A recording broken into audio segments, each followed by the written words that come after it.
High Velocity Wrestling is a professional wrestling promotion based in Western North Carolina. HVW's events provide a family atmosphere featuring old school pro wrestling with a modern day flair, giving a little something for everyone.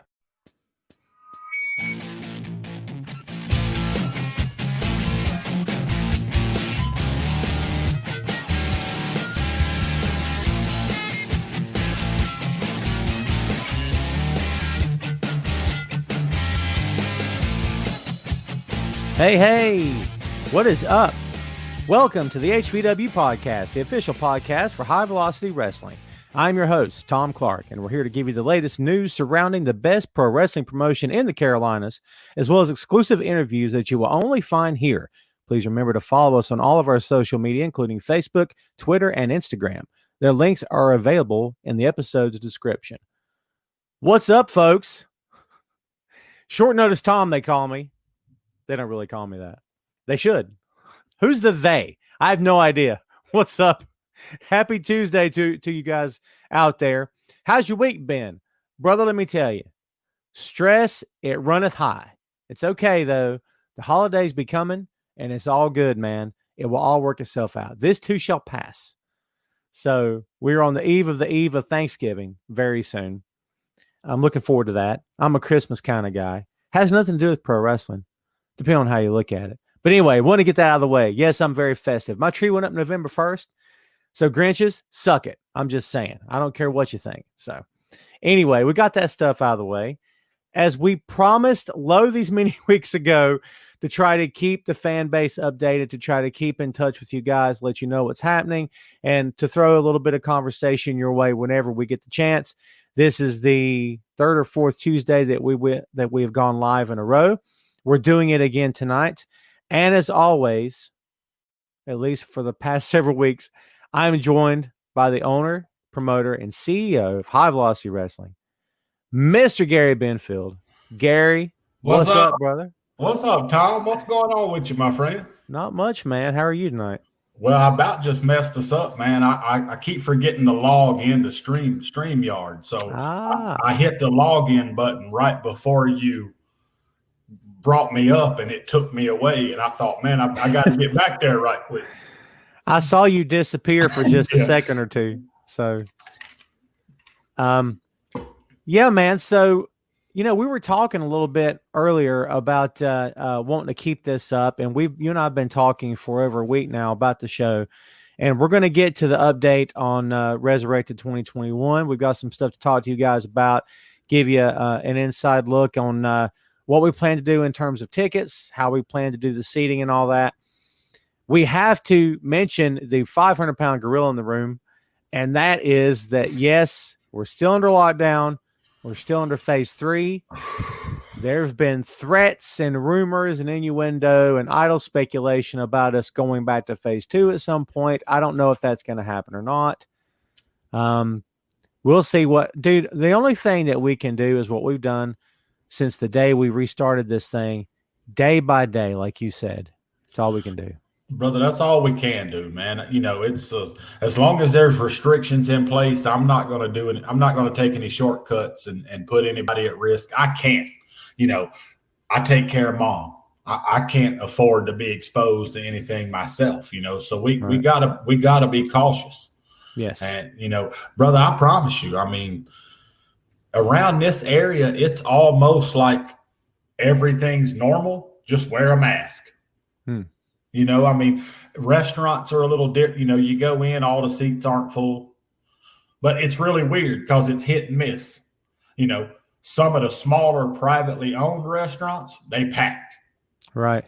But these bigger ones, that kind of chain style restaurants, they got seats marked off. They're half capacity.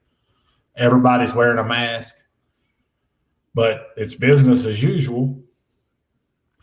Well, as you know, I'm in Catawba County, and a whole bunch of people down here still think it's all a hoax. So as long as we have that, we're going to have problems. I've been to physically eat in a restaurant 3 times since all this started. 2 of them was with Nathan. And we were socially distanced. The places we went, there were empty tables in between us. The waitresses all had masks on. We could see in the kitchen they were wearing masks, and it's the best you can do at this point. It's really all you can do, brother. So, that's all you can. I mean, Tom, I'm the first one to say when this thing first started. I didn't really wear the mask at first, but brother, look, I've realized this ain't no joke.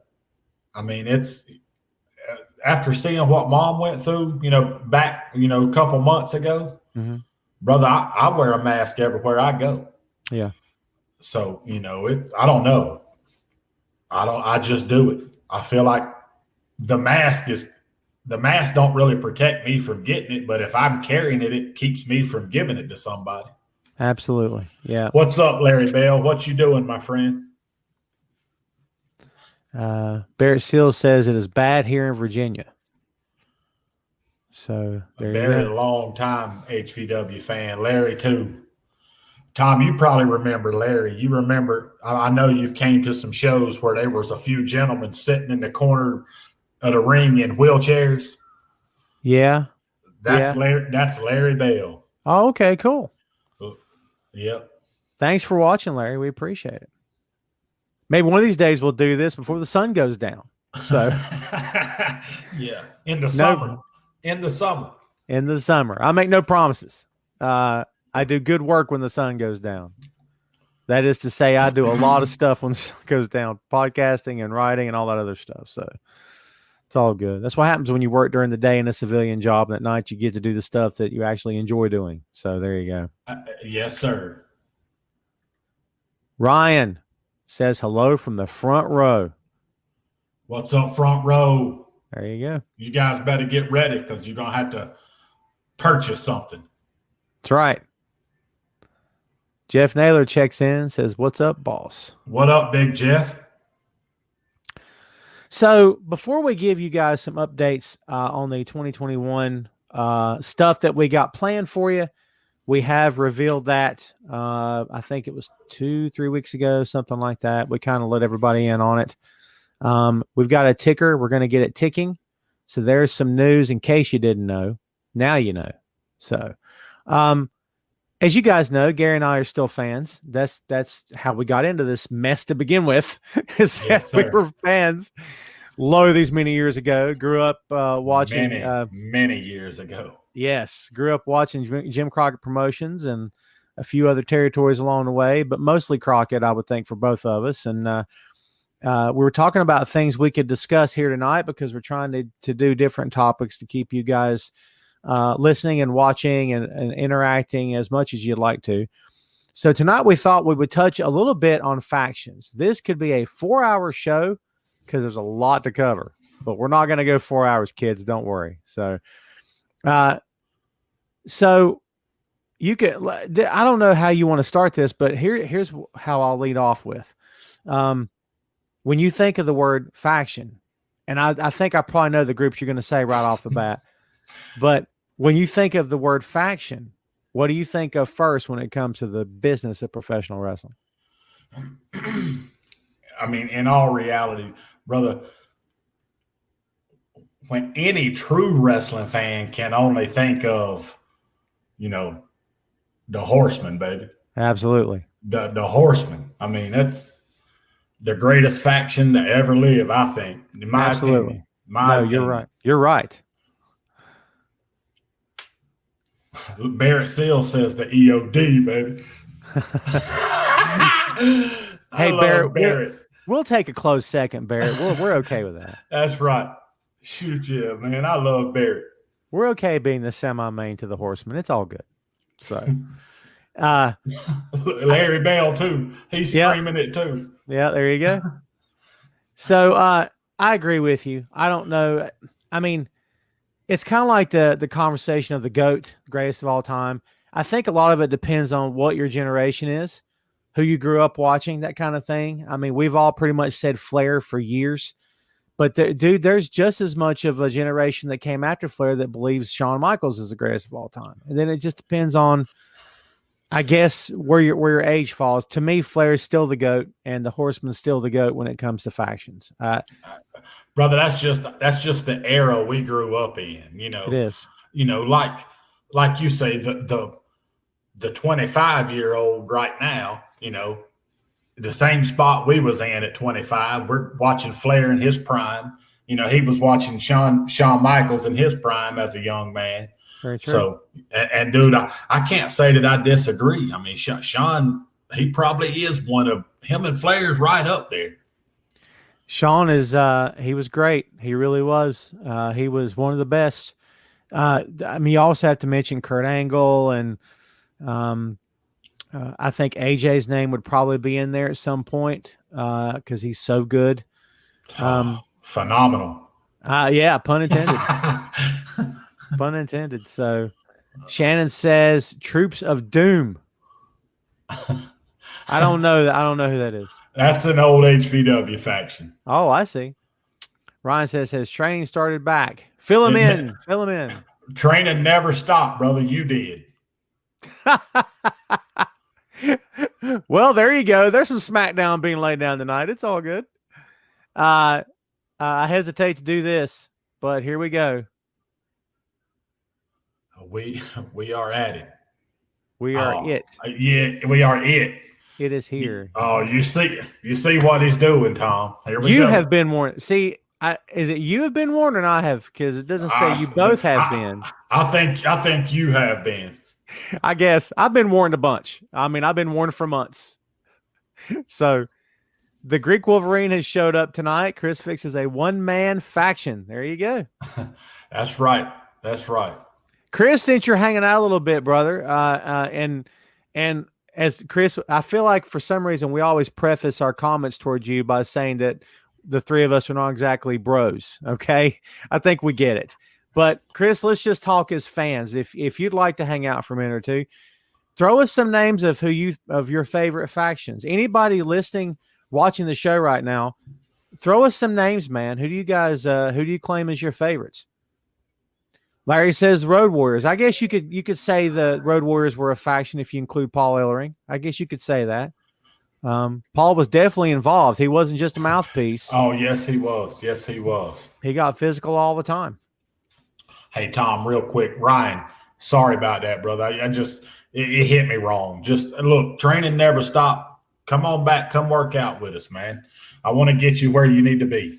Come on back out and train with us. Wednesday night, Thursday night, and Saturday. Door's still open, my friend. Door's still open. Absolutely. Barrett says NWO. So, Barrett, I'll give you this. The original NWO, if that's what we're talking about, okay. Every version after that, nah. It went on for way too long. And by the time it was over, they had like 12 limousines showing up to the show. Oh, dude, the whole roster was NWO. Just half of them was black and white. The other half was red and black. That was the dumbest. I hated it. But you're right, Tom. The original, when Kevin Nash, Scott Hall came in, did this whole thing with Eric Bischoff, and then Hogan was the surprise guy, and it was those three. Right. It was perfect. But when they started adding everybody, it just got stupid.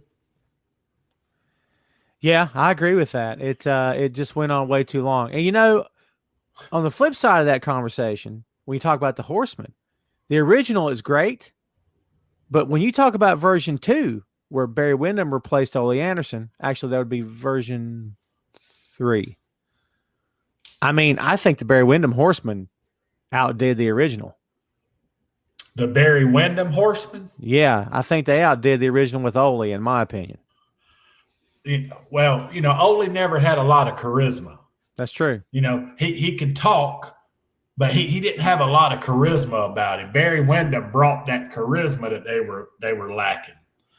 But dude, I'm a fan of the original. I loved Ole and Arn together as a tag team. Yeah, they were very good. And then when Arn and Tully got together, they were great too. But I think if I liked it with anybody other than Ole, it would have been Barry Windham. I didn't like the Lex Luger days of the Horsemen. What's his name? Paul Roma. Oh, my God. Roma. Yeah. That was horrible. I hated that. Hey, Ryan Belcher, you didn't fail me, brother. Hit me up on private chat. I think the only one that would think that wasn't a failure was Paul Roma. But I think everybody Yeah. else kind of thought, yeah, this is not working. Yeah, that was crazy. Hey, dude, this Jack Dillon dude says we've both been warned. Who is this guy? I have no idea. I But have no idea. then he says Paul Jones Army. So obviously he's an old school wrestling fan because that Yeah, we'll was take one that. of absolutely. I mean, that was one of the greatest factions. When you were doing the introduction to the show, I was thinking about Paul Jones and Pez Watley and Baron von Raschke and the Barbarian. He had didn't he have T.J. Khan as Yes, well? he had the Warlord and T.J. Khan. Yeah. He had he didn't have Kabuki. That was Gary Hart. Gary Hart, right. Who else did Paul Jones have? He had Kamala. No, where's that Gary? That was Gary Hart too, wasn't it? I thought it was Paul. You might be right. Crucifix hits us with anger management. That's another HVW faction. There you go. Larry says, what about DX? If you can't mention NWO without talking about DX, man. Suck it, Larry Bell.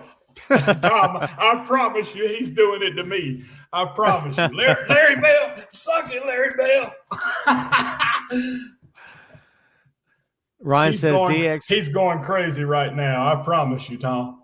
Ryan says DX with the New Age Outlaws. Yes. We had you that. Didn't know? We had that with EOD, man, at any given time because we had you and Jesse Black as our tag team. So yeah. For a while, it was almost like the EOD presents. And what was it you guys called yourselves? Black Venom. Black Venom. That's right. That's right. Yeah. Yeah. You guys had that. Your finishing move was a fade to black. That's what it was called. Yep. Yeah, I remember that. So, we were me and Jesse were a heck of a tag team too. Brother. I agree. Totally. And once we left Lenore and went to APW and some other feds, I mean, we were a heck of a tag team, man. Yeah. I remember that, man. Because that was when Jesse was really first getting started. Because he started like when he was 14 or something, didn't he? Oh, dude, he was training before me. And when I met Adam, he was like 15, I think. Yeah. He always looked young. Of course, when I knew him when he was young. So yeah. So Jack Dillon says Gary Hart had Kamala. Yeah, For some reason, I was thinking Paul Jones had him. Judge showed up. Let's see. Yeah, I was just about to say that. The Judge and Johnny Rage. Yeah. Boy, that was. I think Viper and Steele took the titles from the Judge and Johnny Rage. I think you're right about that.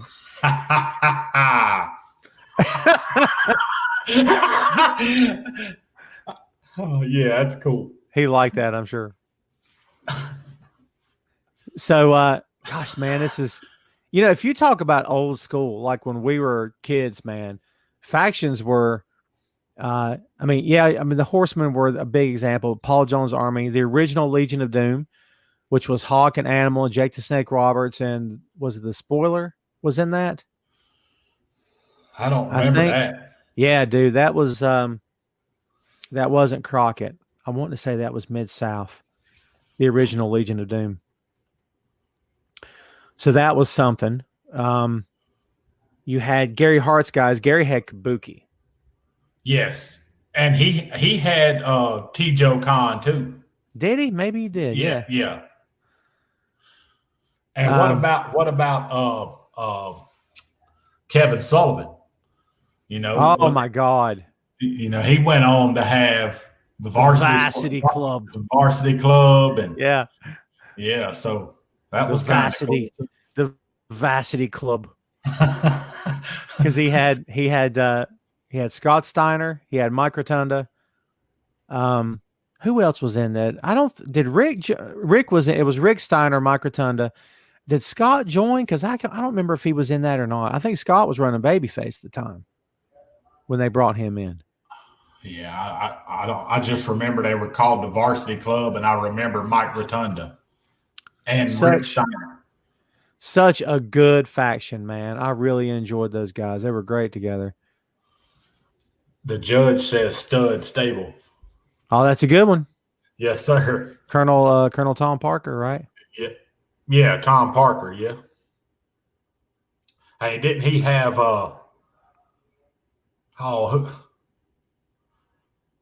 later on in the Monday Night War eras, he had the lumberjack guy, lumberjack Josh, and then the other guy. Yeah. He also had the destruction crew, right? Isn't that what they were called? Is that right? You sure he didn't have them? The destruction crew? That's a HVW faction. Who am I thinking of then? It was Mike Ennis and Wayne Bloom. What were they called in WCW? I have no idea. It's not maybe it's not destruction crew. It was something else. It escapes me. Somebody out there help us. I thought he had them as well. Hey, Judge is right. Dr. Death Steve Williams was part of that too. The varsity club. That's right. That's right. Yeah, Dr. Death Steve Williams, yeah. David said that was Georgia Championship Wrestling with the spoiler, Jake the Snake and the Road Warriors. Thank you, David. Good call. I was thinking Mid-South, but you're right. What's up, Cody? How you doing, buddy? Am I getting the name right? Is it Colonel Tom Parker? I don't know if I'm getting the name right. It was Colonel something. Colonel Parker. Colonel Parker. Yeah, that's what. Wasn't Elvis's manager Colonel Tom Parker? Isn't that what that was? I don't know, dude. I'm sure that's where he took the name, but I was thinking maybe I got the name backwards. We are the nation of domination. I love the NOD because they pushed the envelope. Yep, it did, man. I thought it was edgy. That's for sure. Yep, it was edgy, and it's part of me says, why is it if you put all black guys together, suddenly it has to be edgy? Why can't it just be black guys who are good wrestlers and they're going to work together?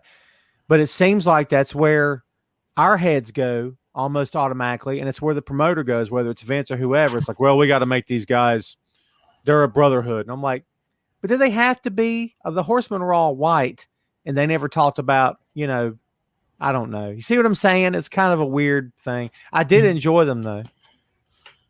I mean, they brought us Mark Henry and The Rock, so there you go. Oh, yeah. Yeah. And they brought us D'Lo Brown, too, baby. That's right. And Savio Vega. That's right. Yes, David, you're right. It's actually Ron Fuller, right? He had the name Colonel Parker, but it was Ron Fuller. Yeah. Yeah. So Belcher says 4 horsemen with Benoit. I can't take that. Me neither. I love Benoit, but he was not a horseman. I can't take the Benoit conversation. I'm out. Yeah. I got you. I can't do it. It's too much. Angie Hunter says hello. Hello. Old school HVW fan. Do you remember the Larry Bell Tag Team Tournament? Absolutely, we do. There you go. I don't remember who won it, but I remember doing it. Dylan says groups in wrestling are always weird at some point. The problem with any faction, maybe this is where he's getting at. The problem with any faction in pro wrestling, you're just kind of waiting for it to end. Oh, yeah. You're just waiting for the other shoe to drop and for the whole thing to fall apart. Depending on what company you're talking about. If you're talking about the big company, then you just pretty well know it's going to fall apart at any given time. I mean, look how long it took them to split the New Day up. It took years. Dude, I was just about to say that. And that's I think that's one of them 3 guys together was magic, man. I mean, those cats were great together. And to tear that apart, I hate it. Longest running faction in the history of that company on a consistent basis. I said that on the main event, and I got challenged. DX Tom, no, I'm talking about consistent without any breakups. The New Days. Oh, yeah. Yeah, nobody added or taken away. I mean, it was those 3 from the beginning. Yep. And it was perfect, dude. It was great. Them jokers come out flying pancakes to the crowd. I was crying the first night they did that, man. That was so funny. And Big E, I mean, that Joker just cracks me up anyway, the way he dances around and moves. And dude, he's so good. I know. I mean, I think we're going to be looking at Roman versus Big E for the WWE Championship at some point. I think Big E's deserves it. We could be talking about WrestleMania next year, but I think that title, I think Big E's going to be in the hunt. Judge with a good one. The Von Erichs were their own faction. Oh, you're kidding. At full strength, that family, good Lord. Absolutely. The Freebirds. Yes, absolutely. Michael P.S. Hayes, Terry Bam Bam Gordy, and Buddy Jack Roberts. They were great, man. They were so good. David says NOD was a creation from a drunken fight between Ricky Regal, Norton Lewis, and Deion Johnson. They got stolen in Memphis by Lawler. Interesting. Well, we got some theories here. There you go. Hey, dude, David and those guys were around for years, so that don't surprise me. There you go. Dylan says New Day was so good because each guy had the same personality in a different way, and each guy brought a different style to the team. I think New Day was good just because they were fun. Hey, man, the greatest thing they did was when I still know him as Consequences Creed. I can't ever remember his WWE name. Xavier Woods. That Joker, when he would grab that trombone, and Big E would be kicking him in the same rhythm, he would do that. I would cry when they would do that. That would crack me up every time. Yeah, it's good stuff. The Mafia. That's TNA. That's Sting, Kurt Angle, Kevin Nash, Scott Steiner. I think somebody Booker T. Yeah. Okay. Basically, all the highest. 5 times. Yes, basically all the highest paid guys they had working together. So should have been called the Big Dollar Mafia because they were Big Money Mafia. There you go. They were getting paid, buddy. So Dylan says nobody was forcing it with the New Day.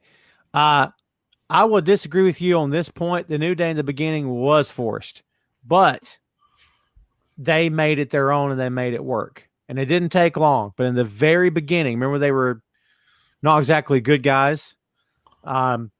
It was tough to swallow, but then they just got to be fun. And people was like, okay, I kind of like these guys. So, yeah, I think it was great. I could watch them all day long. I agree. Yeah, you're right. Samoa Joe was in that as well. Aces and Eights in TNA. There you go. Yeah. That's another faction that lasted forever too. We got some wrestling fans on with us tonight, Tom. Yes, sir. That's awesome. So in case you're just tuning in and you can't read, we're talking about factions in pro wrestling tonight. So I am HVW social media director Tom Clark, and this guy here is the one and only Gary Benfield, owner promoter of HVW. Talking about factions tonight. So the cool thing about if I can rewind for a second, the cool thing about the Horsemen was that no one planned it. It wasn't WWE with a great big board or a great big table with 30 creative writers coming up with names and putting together logos and trying to figure out a hand signal. It was just Arn. Arn named them in a promo, and they just took off, went to the races from there. And they worked together, they partied together, they hung out together, they rode together. I mean, they were a real crew. The lifestyle, man. Just like Paul Ellering with Hawk and Animal. Paul traveled with them. He arranged their travel. I mean, Paul was their manager in every sense of the word. Yeah, I mean, that wasn't just a gimmick. I mean, he was their manager. That's right. Right. Judge with a good one. Don't forget about the Russians. Yeah, you're exactly right, man. Ryan Belcher, too, the Bullet Club.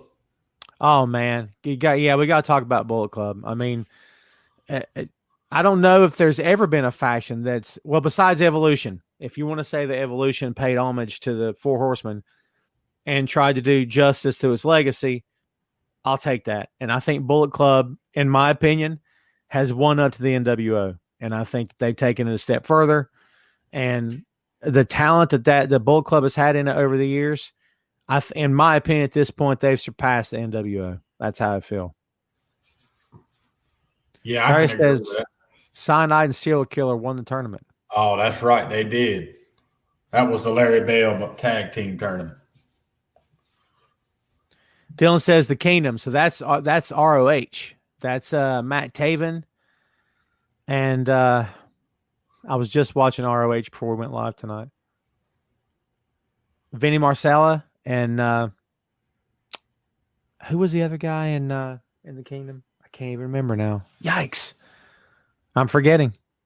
I don't know either. I got his face in my head, but I can't remember his name. Shannon with the Heart Foundation. There you go. Yes, sir. Miss Natty Hart. That's good stuff. Yes. Heart Foundation was a group that Brett took with him. I mean, he took that to WCW. And that's a whole other thing right there. Well, I mean, I don't know how Bret Hart got away with some of the things that he got away with when he left one company and went to the other, because that's unheard of for Vince McMahon. Well, Brett owned his own name, and Right. he owned the Hitman nickname, and I think he got a hold of that very, very early. Quickly, yeah, he was smart. Very quickly. I mean, the key, I think, is to hit them early, and if you can't hit them early, you got to create something that you can use outside of that company. The Inner Circle. Jericho's Inner Circle in AEW. Yeah, Jericho. Hey, man, they take it seriously. Those guys look like they shouldn't fit together because they're all so different. Dude, they're taking this thing this is not playtime for them. They are honest to goodness. Yeah. Right. Dude, they hang out. They stay in touch with each other. AEW's got it going on, dude. I think they're gonna be a force to reckon with. I think they are now. And I think I agree. If the COVID era wasn't in effect, I mean, and everyone wants to talk about AEW versus everybody else. I don't think we need to worry about that. I think AEW is its own company. Let them do what they want to do. You know what I mean? I'm just glad they're around and making waves. It's good for the business. Full Kingdom list: Matt Taven, Vincent, TK Orion. That's his name. Matt Hardy was in the Kingdom. How did I not know this? Adam Cole, Mike Bennett. That's right. Didn't Mike start the Kingdom?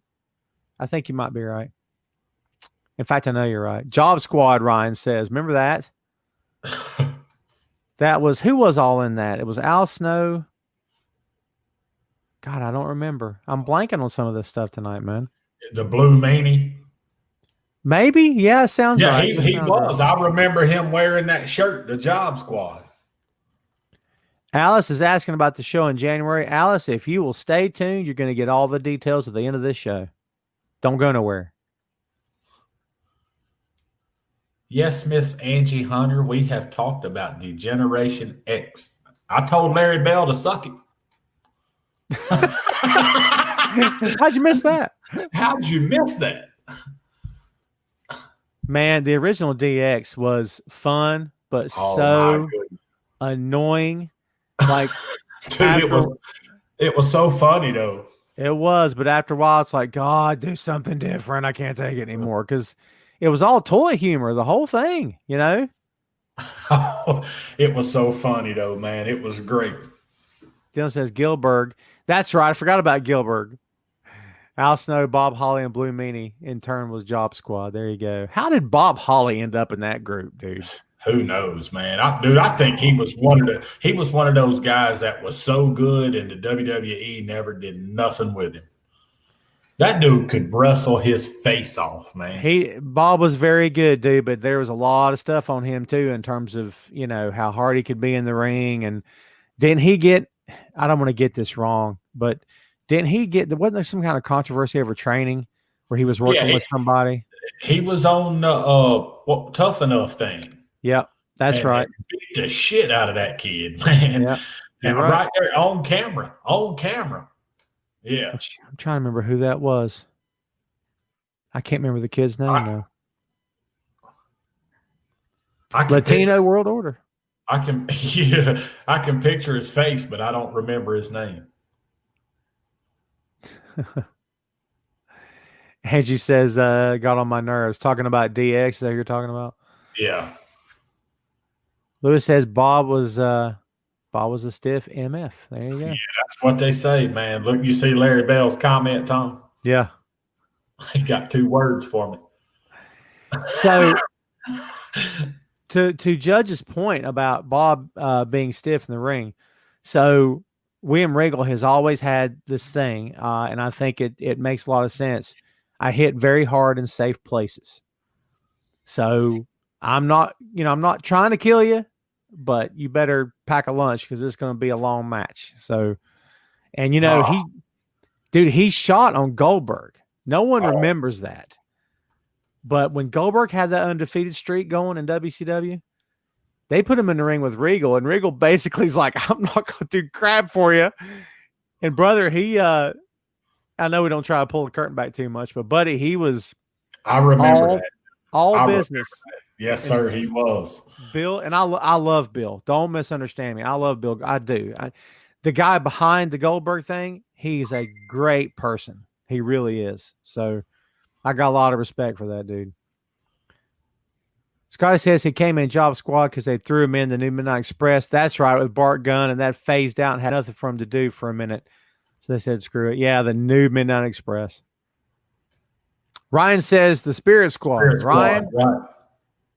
Bite your tongue clean out of your head. Jack says Retribution. Brother, I'm going to do something I've never done on the HVW podcast. This is exclusive to the main event, but because you said Retribution, you get this. Hot garbage. I love it. So there you go, pal. We got to come up with one of them for our little podcast here, Tom. Can we got to come up with one of those. Yeah. I seen something on there about I don't see it. It's gone now. Let me see. Yeah, David mentioned Hugh Morris. Yeah, he had the same rep that Bob did, for sure. I heard that. I think that's why they let Hugh go to begin with. The Brood. There's a good one. Yes. Dude, they had the greatest entrance in wrestling, I think. When they come up, that music, and they come up through that floor, that fire, man, that was freaking awesome. Great music. Are you kidding me? Great stuff.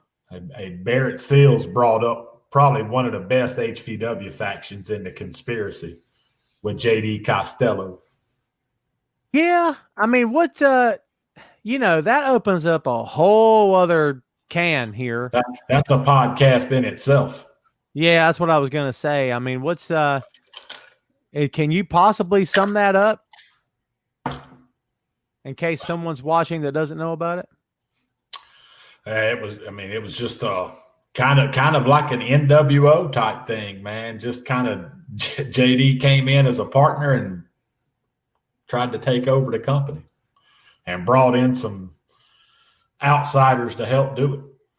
Yeah. And then, Art imitated life, as it were. Yeah. I suppose that's what I've been told, like crazy. So, Scotty Priest says the EOD. There you go. What up, Scotty? Where you been, buddy? Hit me up private.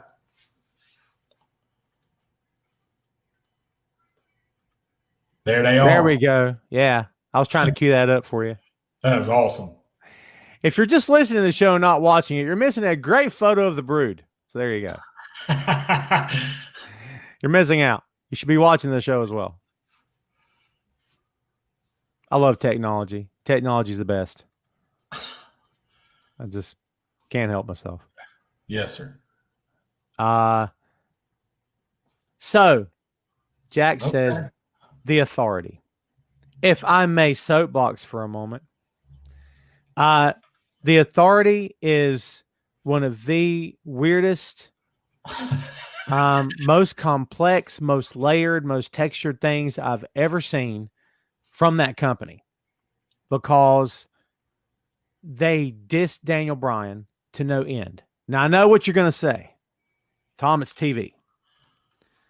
But, right? But listen, when you diss a guy and he's not even on the show that night, he's not even in the locker room that night, he's injured, and you're still dissing him on live TV, when you're dissing CM Punk and he's not been there for a while, when Triple H goes on TV and he is messing with the fans and trolling the audience and making fun of fans, and he's supposed to be a good guy. I mean, that whole thing, in my opinion, the whole authority thing was a way for them to take some shots and disguise it as a faction, in my opinion. Yeah. Maybe I'm wrong, but I wrote about them a lot and covered them a lot, and I'm telling you, there was a lot of patterns there that made me feel like, why are we doing this? What's the end game here? If you're the boss and so is she, and you're running the joint, where's the payoff if you start crap with me? What can I, you know what I mean? What can I do? Yeah. Nothing. Why? I'm not going to fight the boss, right? Right. No one except you, unless your name is Austin. I mean, you know, so what's the end game here? There was never an end game. Yeah. And that faction never ended. I think you're right, Tom. It was a way for them to take some shots and cover it up. In my opinion, that's how I feel. So Larry says, Viper, he may have tried to take over, but you won. There you go. The Dangerous Alliance, Shane Odoms. I forgot about that, Shane. Shane, what's up, brother? Thank you for that. Very underrated faction. All right, yes. So you had Paulie at the head. You had with his phone, with his cordless phone, with this huge phone with a big antenna on it. Yes. Yes. He could have used the antenna to gouge someone's eyes out, man. Forget hitting him with the phone. Just you know. Yeah. So you had Rick Rude, you had Arn Anderson, you had Larry Zbyszko, you had Beautiful Bobby, and you had Medusa. My God, that's a main event faction, man. Absolutely. Hey, dude, we get to do it again, Tom. Just scroll down. You'll see what I'm talking about. Oh, there you go. Nope, up one. Oh, the beautiful people. Oh, I see. Shane says the beautiful people, Angelina Love, Velvet Sky, Lacey Vaughn. I'll take that, I suppose. Hey, yeah. We hadn't even really mentioned no women's factions. Oh, great point. Get it. Shannon's waiting for me to do this. Hot garbage. Go, buddy. So, by the way, that's Kofi. I think it's either Kofi or Big E on that soundbite. So, yeah, dude. I mean, who brought Big E in? Ziggler. Talking about to the main roster. Ziggler brought him in. He played Ziggler's heavy. Yeah. So women's fashion. So you had the beautiful people. Who else have you had? There's one in. There's Angelina Love and what's her name right now in Ring of Honor. God, I'm really blanking on names tonight. It's kind of I don't want to say rip off of the beautiful people, but it's close. Yeah, and I can't think of any other women's factions. What about you guys out there? Yeah. Gosh, I don't know, man. That's a good one. Full-blooded Italians. FBI, Nunzio and Guido, little Guido. Yeah, they were awesome. Scotty Priest hit us with Paul Jones' Army. Yes, sir. We talked about them for sure. Early. I remember when Pistol Pez Watley betrayed Jimmy Valiant, and I had my heart ripped out as a kid. I was like, and went to Paul Jones' Army. Yep. And Manny Fernandez did the same thing. I love Pez Watley, man. That joker was so funny. Oh, man, I can see him strutting around that ring now, and it just cracks me up. And Manny Fernandez did it too. Remember, Paul offered him a briefcase full of money to betray him. Oh, yeah. And he stood there Jimmy looked around. Boogie looked around, and he's nodding his head at the fans like, he ain't going to do it, brother. And then Manny picked it up and shook Paul's hand. And I'm a kid going, no. I'm like, just beside myself.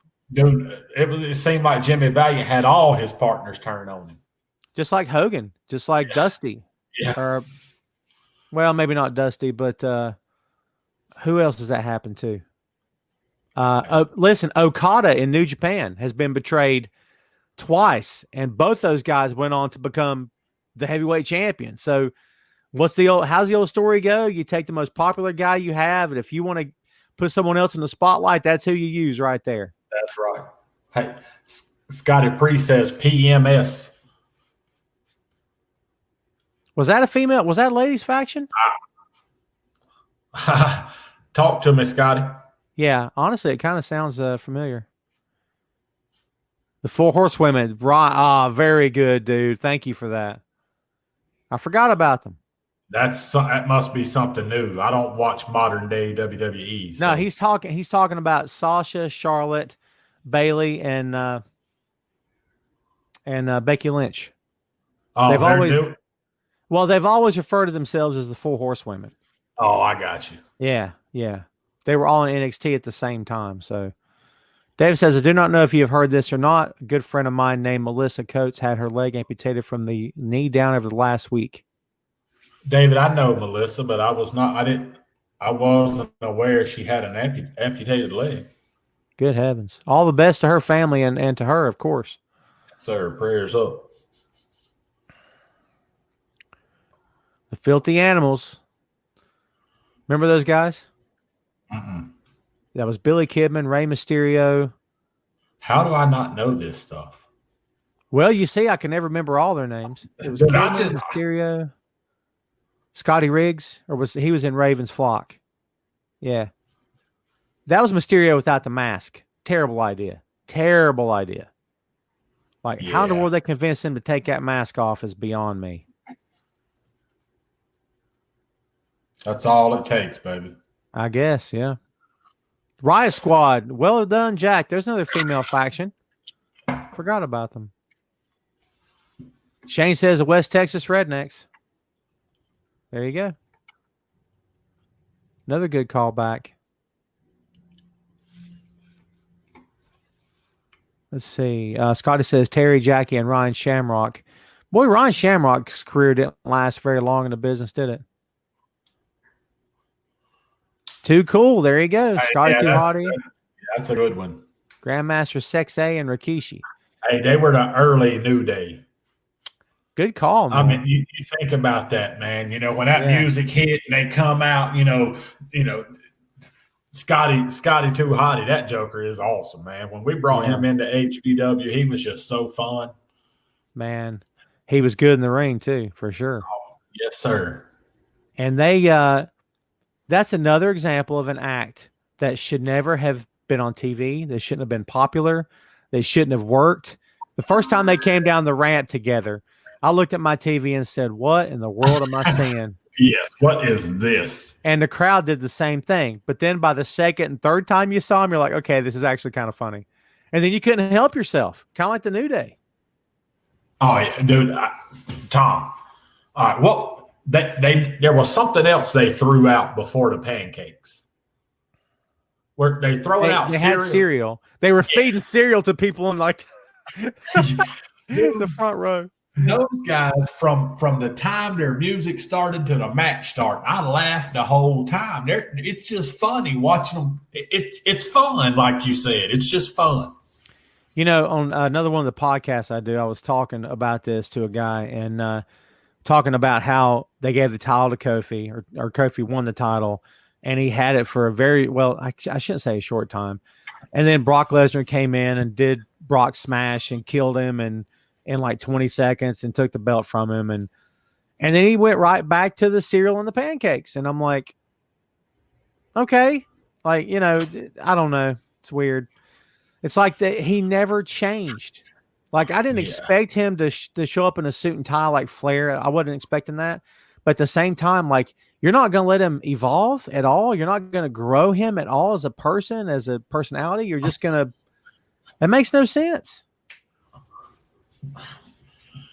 Yes, they did. Shane is killing me. Shane's got some, man. You're killing me, Shane. Shane went old school on us, Tom. He went back to the good day. That's good stuff. And this reminds me of Hot Stuff Incorporated. Remember that? Eddie Gilbert, John Tatum, Jack Victory, Sting. How do I remember all that? Medusa? Not Medusa. What's her name? We brought her in UWA. Remember? Missy Hyatt. Missy Hyatt. That's it. This is good stuff. I enjoy this. Look at Ryan. Yeah. Yeah, that's right. They did. The cereal box tipped over and they walked out of it or danced out of it. That was so funny. Lesser known from Progress Wrestling was called Regression. Basically, everyone who felt the company wronged them came together to bring it down. To this day, the leader is still the longest reigning Progress champion in 609 days. Dylan, who would that be exactly? The longest reigning Progress champion in 609 days. I'm not sure who that would be. It's not Zack Sabre Jr., is it? I don't think he had their championship. Misfits in action. Hey, dude, what was the what was the tag team? It was the Insane Clown Posse guys that was on WCW. You know, they had a little faction with them. It was Jimmy Havoc, Dylan said. I didn't even think about Jimmy Havoc. Thank you, Dylan. The Oddities, remember those guys? Yeah. Oh, yes. It was just a bunch of different rare gimmicks. Yeah, that was crazy too. That was Luna Vachon, Kurgan, John Tenta in a mask. Yeah, the crazy, like just blank mask. Yep, that was John Tenta, Earthquake. And seemed like there was somebody else in that. Kurgan became an actor, man. I've seen him and stuff. He's been acting for years. Dude, he's not bad, honestly. Oh, yeah? Yeah, he's not bad, dude. I mean, the guy his size, he's always going to play the thug. You know what I mean? Right. He's always going to play the henchman for the villain. Main Street Posse, Ryan says. Oh. Public Enemy. Public Enemy, yep. Them jokers, they cracked me up too, man. Yeah, they were good. Well, funny anyway. Yeah, Team Canada. Yep. If I could be serious for a minute. Landstorm. Night Judge.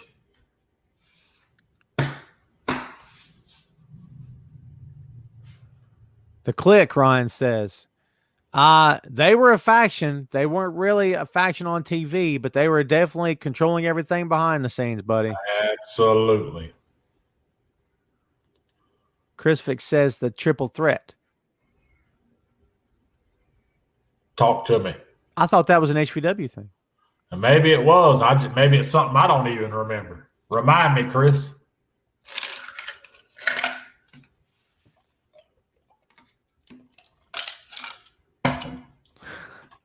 What the about the flying Elvises in TNA? How come I don't remember that?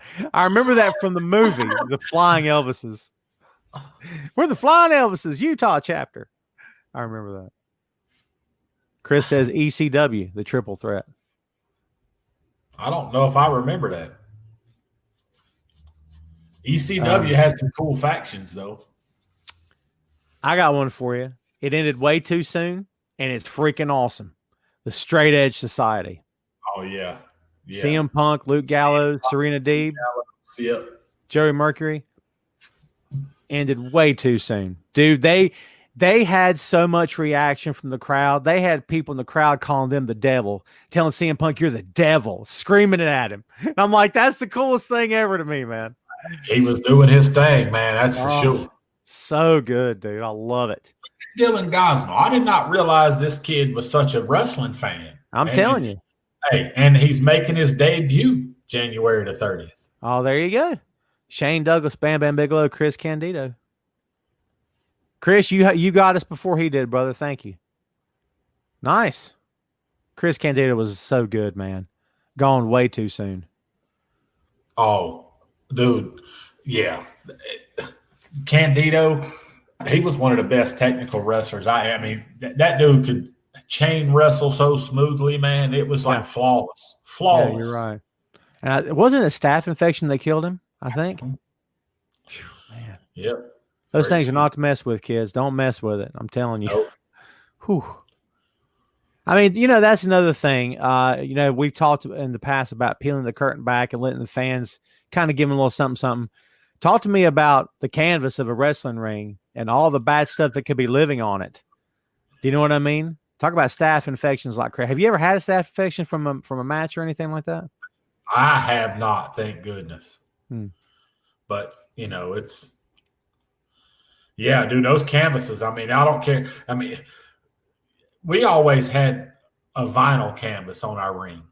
And that thing would get slick with sweaty bodies and stuff on it. So if fans that used to come out to the HVW arena remember, we always had this kid would slide into the ring between matches with towels and wipe the sweat up because the canvas was slick. Wow. But we have a canvas now. So, right. That thing's going to it would hold germs and stuff like you're talking about. It is kind of gross, I guess. And for anyone that's ever watched someone getting in the ring, and we all try to do it, I know I do, wipe our feet before we get in the ring. Number one, it's a sign of respect. But number two, well, if they was trained properly, they would do that. So yes. And plus, these guys are going to the restroom. They're walking outside. They're walking backstage. Everything on their boots comes to the ring, man. Yes, absolutely. Something to think about. Dylan says the Heenan family has everyone in it. Man, they had all the big names, all the top guys in that company pretty much went through that family at some point. Yeah. The Hart family too. You're right, yeah. Jack think about the Hurt Business. Larry says right to censor. Man, I have to admit, dude, it worked. It did. It worked. There was men and women in that faction. Who knew that Stevie Richards was so good talking, like on the mic? Nope, nobody did because he never got a chance. He killed it, didn't he? He was so good at that. He was great, man. Scott says that canvas was slippery even after the towels. Yes, it was, Scott. All right, kids, we've been with you here for a little while tonight. We're coming up on the hour. We promised to end this thing tonight with a little bit of an update. We don't have a whole lot more we can talk to you about because we're still in the process of getting things planned out. You and I had an hour-long conversation last week and started talking about what we're going to do and do it with and all that fun stuff. So let's get a little technical. Let's assume that January 30th comes and restrictions are okay and we can do this thing. Let's get a little technical and talk about how we're actually going to set this venue up and how we're going to start doing the tickets. All right. So this is what we're going to do. We are not going to set out single individual chairs. Listen closely. We are going to set up 15 tables. Each table will have 5 chairs.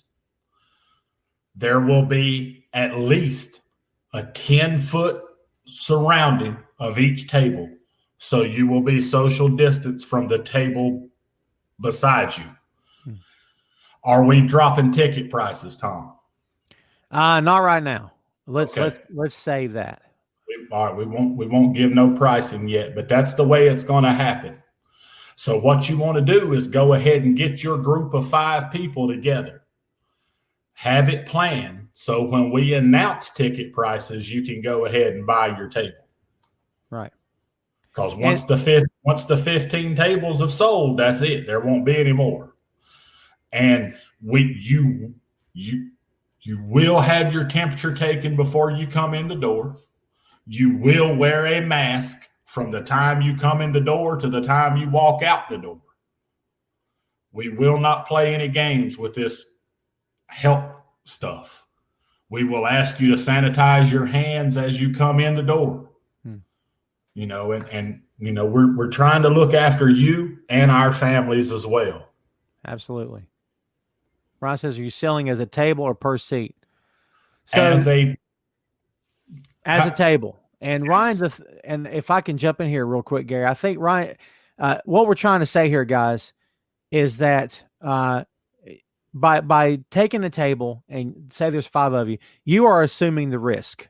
Okay. If we put a little Bo and Luke Duke there for you kids. That's my text alert. I'm sorry. There you go. If we set, to Gary's point, if we set chairs up like we do in a normal environment, we are assuming the risk. Okay. But if we set a table up and tell everyone, hey, you get together yourself and your family, or you and 4 of your good friends that maybe you hang out anyway, you're already familiar with each other. Maybe you live close to each other. You guys are around each other anyhow. you're kind of assuming the risk by sitting at the table together. That's on you. Okay. And I don't want to make it sound cheap or anything, but we're just trying to think of this thing in logical terms. If we just set chairs up with no tables and no distancing, I mean, not only do we assume the risk for that, but we're also, I mean, that's very irresponsible. And that's what you and I have been talking about for months. If we're going to do this thing, we need to be responsible as a company. We need to do it the right way. So that's a long way to answer your question there, Ryan, about, how's this thing going to be handled? It will be sold by the table. The bad thing about this for us is it means no walk-up business.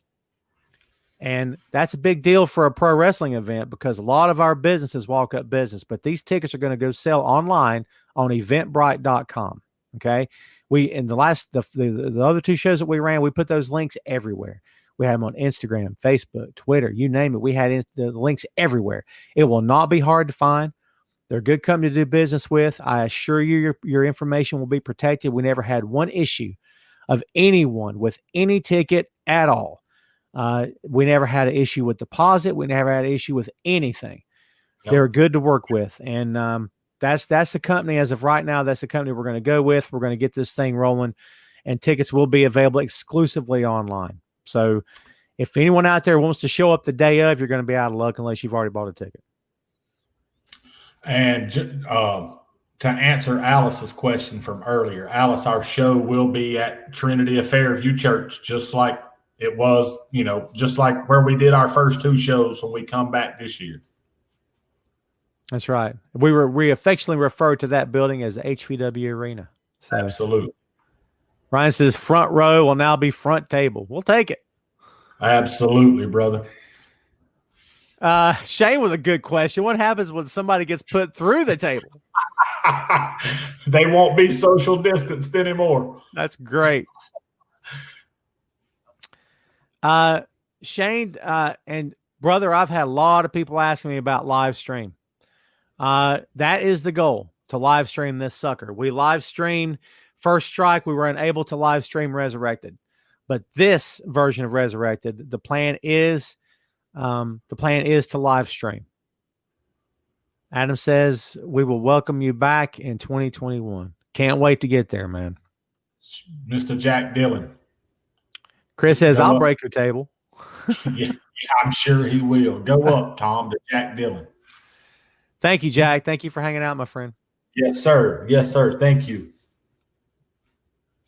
Dylan says, well, when I get put through a table, I say, ow. Oh, there you go. Oh. Man, I'm going to put you through a table of training Wednesday night. Shouldn't have said anything. Shouldn't have said anything, kid. Now you got it coming. So there you go. There's a whole lot more to talk about and a whole lot more to tell you, but we're not going to do it tonight. It's been more details coming soon. That's right. You got to stay tuned, like we always say. It's been a long day. It's going to be a long week. Going to be a long 2 or 3 weeks. So these fine gentlemen need their rest, and you folks as well. So thanks, everybody, for hanging out. I appreciate it. Keep your eyes on our Facebook page, our Twitter, our Instagram. As far as highvelocitywrestling.com, I keep telling everyone, and I promise you it's not gone away. It's just in hibernation for the time being. We've got a lot of work to do to the site to get that thing up where I want it to be. So we will get it there, I assure you. So I think that's it for us, man. Yes, we're going to end this thing tonight. Man, Gary, any final words for the gallery tonight you'd like to throw out there? Man, just thank you guys for joining and being a part of this thing. It's each week we get a few more people, and it's a lot of fun. I enjoy hanging out with you guys and talking, and let's do it again next week. I'm gonna end on this one. Shane says Tom has to put I am righteous through a table. Do it, Tom. Do it. If I thought it would shut him up, I might do it, but I have a feeling it would just make things worse. All right. Hit the button on him, Tom. Hit the button on him. Don't make me hit the button. You know what happens if you make me hit the button? Hot garbage. There you go. We got to get us one, Tom. Don't think I can't hit that button. So that's it for us, folks. Remember, Tom Clark's main event, Tom Clark's 6M podcast, and of course, High Velocity Wrestling social media accounts. Please stay tuned. Thank you, as always, for hanging out. We're going to throw up the little outro video here. We hope you guys have a great weekend. And we might be here next Tuesday. It's the week of Thanksgiving, so we probably got a lot of stuff going on. If we don't show up before next Thanksgiving or next, I was going to say next year. If we don't show up before next week for Thanksgiving, everyone out there have a great holiday. We will keep you guys updated. As soon as we know, you'll know. And we'll give you a heads up as when we're going to go live again. So just hang in there. So let's get out of here. Gary, as always, thank you, my friend. Yes, sir. Scotty Priest, it was good to have you hanging out with us, brother. All right, folks, that's it for us. We're getting out of here. We'll see you guys next time. High Velocity Wrestling. Stay tuned.